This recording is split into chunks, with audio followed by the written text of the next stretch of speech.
I think everyone's. Hi, so I'd like to welcome Rea, who's going to be giving a presentation, Venerable or Invisible Ageism in Libraries. So take it away, Rea. Thank you.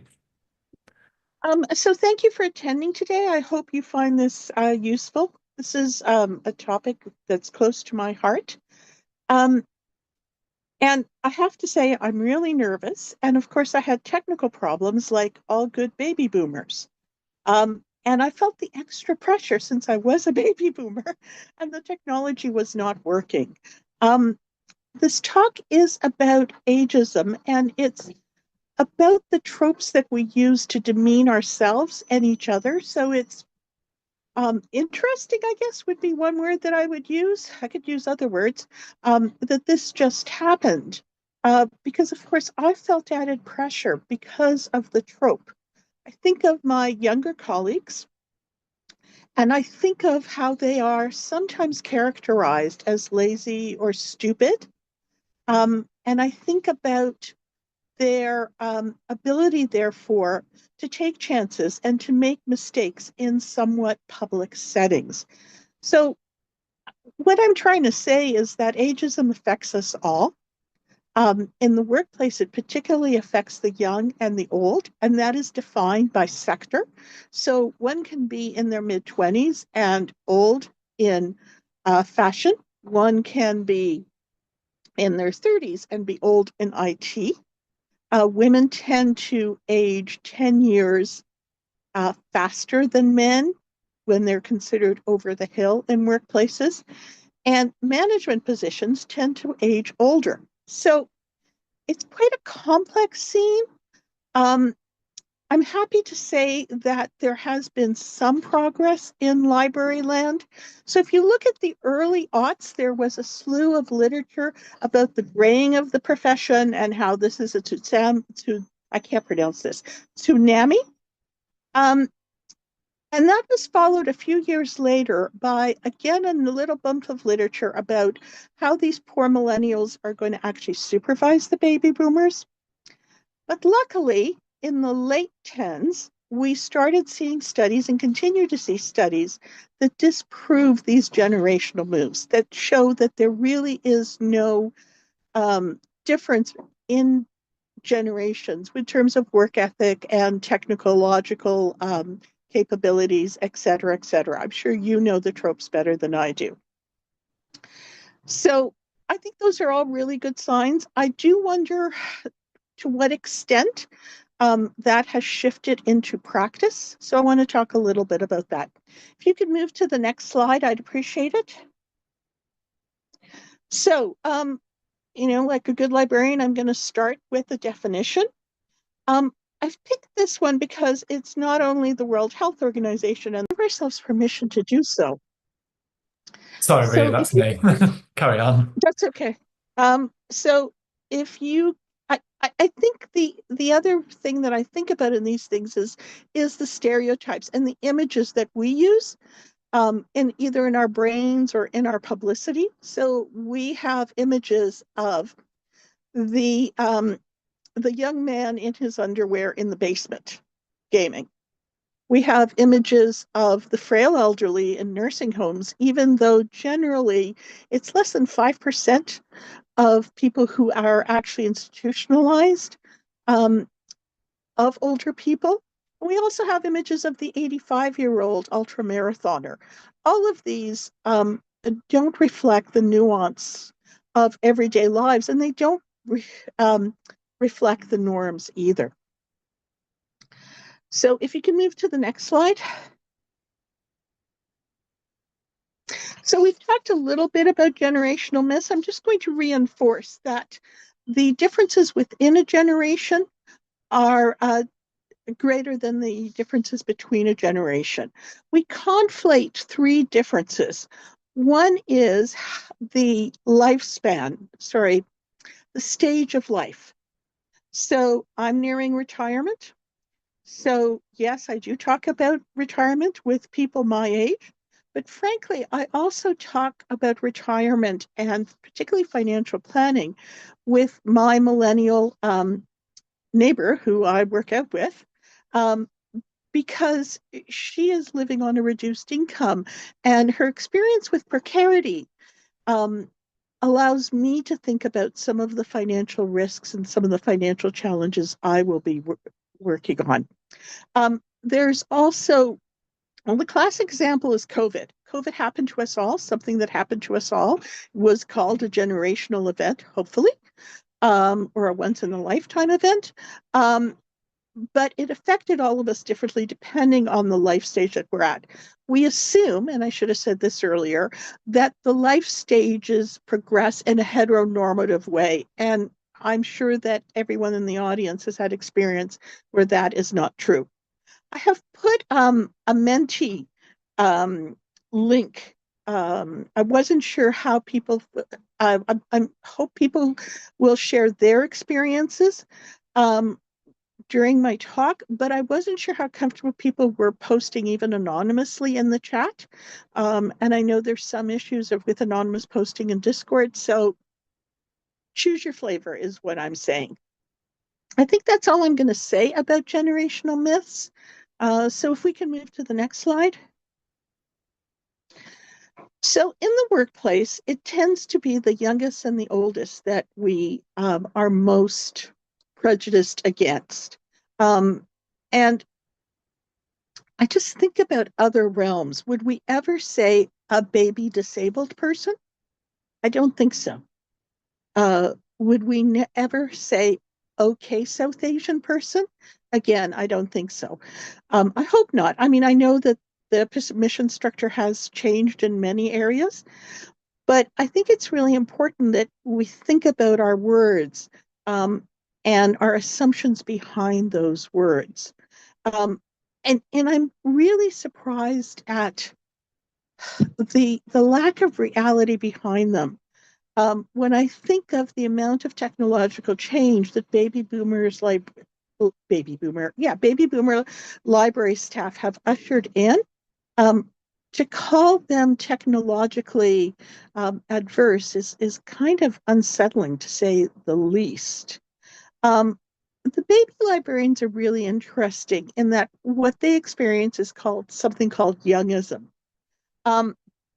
And I'm sure you've heard things like you'll learn when you've been here as long as I have.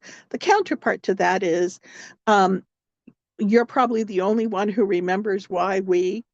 Um, so it's just really interesting, this othering. One of the things I've noticed is that we tend to hire fairly young people in newer areas. So right now it's AI. Previous to that, we've done digital humanities, we've done engagements. And we have this kind of love-hate relationship between the people who occupy those positions and those areas. We sometimes think that we need to conquer AI or digital anything in order for the library to survive. And yet we denigrate those areas, and we often denigrate the people that are in them. When I was preparing for this, I was looking at the HR literature. And one of the things I noticed that in some HR models, the late stage of one's career is actually titled job decline, which I find really troubling. This is part of my sabbatical research, and I began this by trying to find information on late career satisfaction. Many of you are familiar with mentorship programs or coaching programs. I only found 2 in late career. All the others were in early or mid-career.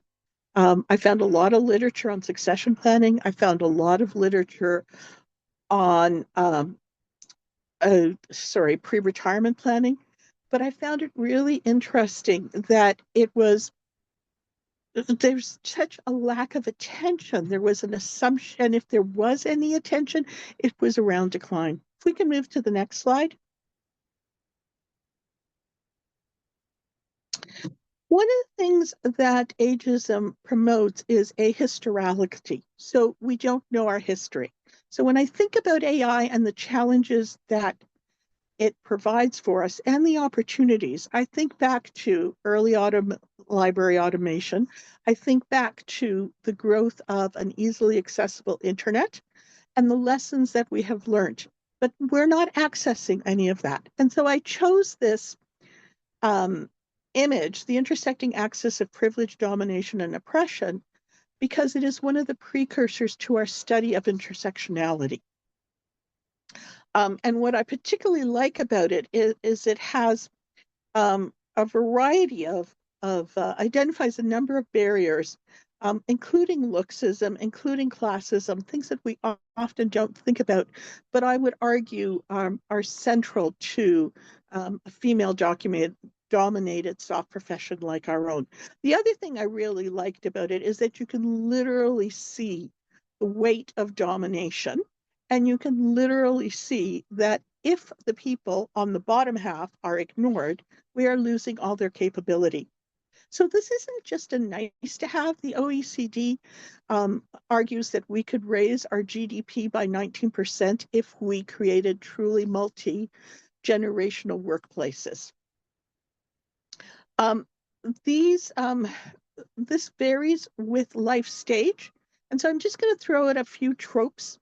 So I think we're probably all familiar with fetishized young racialized women.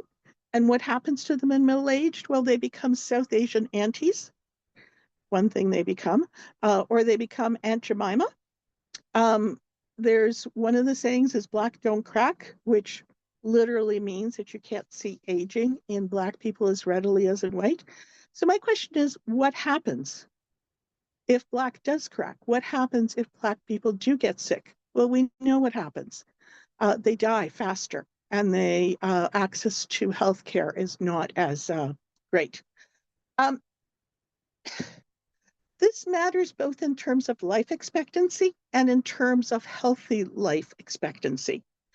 So when we look at systems of oppression, people who are white and of high income generally live between 5 to 15 years longer. The main driver is income, but we know income is related to other factors, and those compound. I think that to me was just such a startling statistic.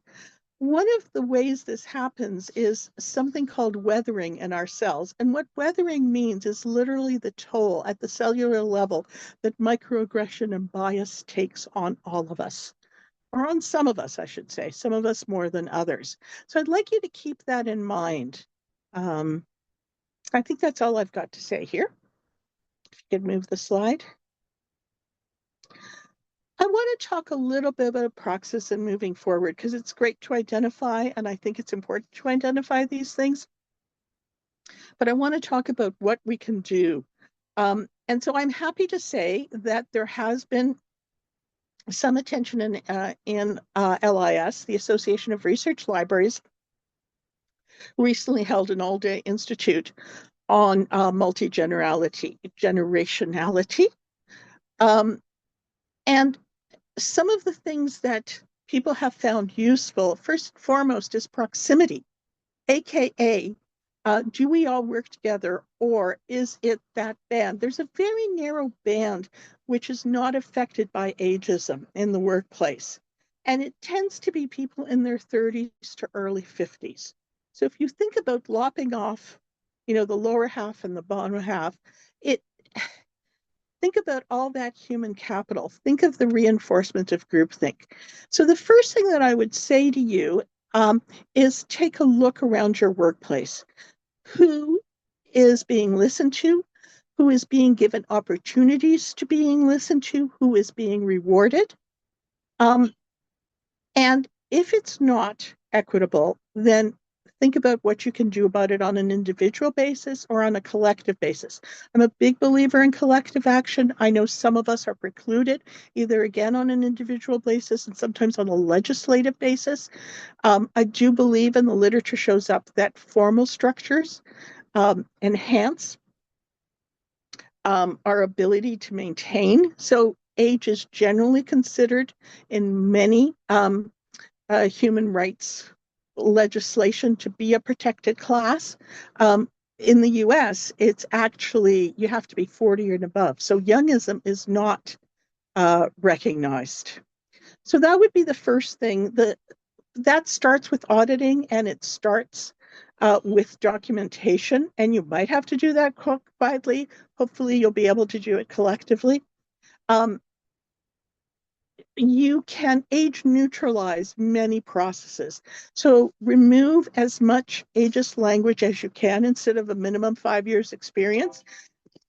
Sorry, that's I'm coming up to close.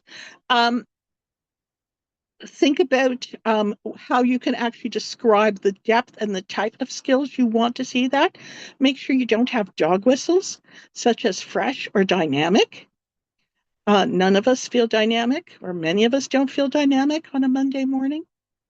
Um, so proximity, removing language, um, removing as much of the what I'm going to call neoliberal control. So mandated professional development, mandated in terms of money and time. Take a look at your reward structures in terms of wages and raises.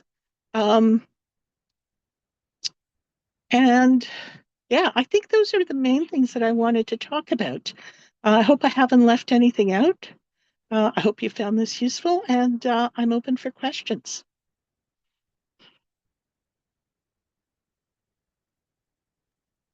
Thank you very much, Ria. If we could share some thanks, either in reactions or in the chat, please.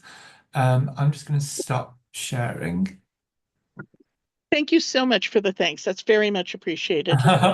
That's absolutely welcome. We do have a little bit of time. If anyone does have any questions, you can either raise your hand or just pop them into the chat.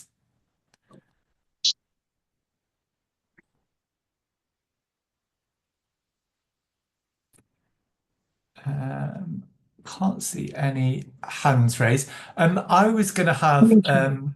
I was gonna ask about sort of intergenerational solidarity. So you talked about ageism and sort of youngism. What ways do you think people can sort of cross some of those perceived generational boundaries to create some solidarity? Well, in an earlier version of my slides, I had comment there that the baby boomers and the millennials and the younger should all get together and eat avocado toast together. But seriously, I think that ageism has been used to obscure underlying underlying issues, and they could be precarity, they could be neoliberal control. The list goes on and on. And I think the first thing that we can do is speak to that. Um, I think the youngism. I think I've talked about some of the ways that we can do it, but instead of having mentorship, I think we can have peer sponsorship. I think we can actively seek out each other. Um, yeah, I really think that looking beyond the age structure to see what is underneath and what it is attempting to obscure is the key here. And I think if you have some agency in this area, calling that out. Does that address your question, Darren? Yes, it does. Thank you. Yeah, and I think that's a really important point that about sort of age discrimination being a hide for other things which are actually going on, other structural inequities. I think that's a really well made point.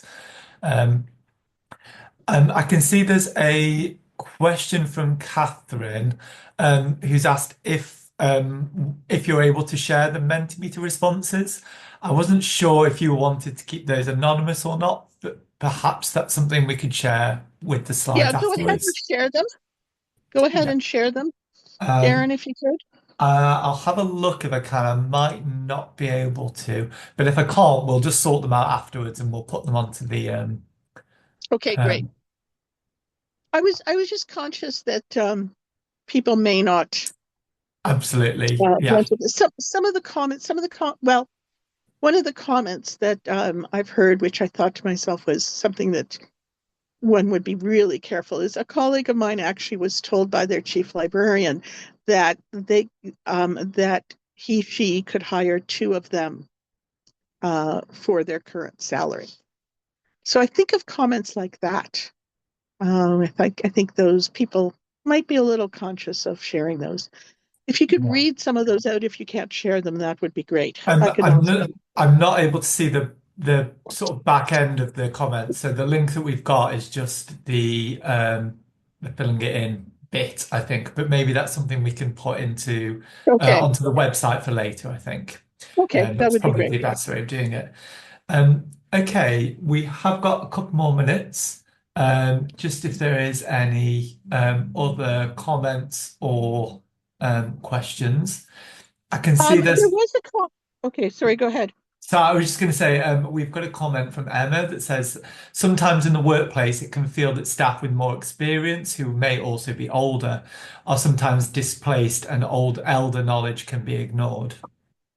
Um, Yeah, I think this is the way that tropes interact with power. So instead of comments being seen as due diligence or learning from our experience, um, they're just seen as resistant to change or being over the hill. Um, yeah, I can see it particularly now with the rollout of AI. Um, Having lived through a few rollouts of major technological changes. yeah. Um, okay. Uh, so Sheila Oh, wow. Weather has just put in a message. Sheila, do you want to unmute yourself and tell us a little bit about the book you've co-edited, if you're able to? Yes, sorry. Uh, I'm I'm on strike, but also I got a thing that a cold or kind of flu thing, and I meant to definitely join this session, but I'm afraid I kind of dozed off, so I don't know.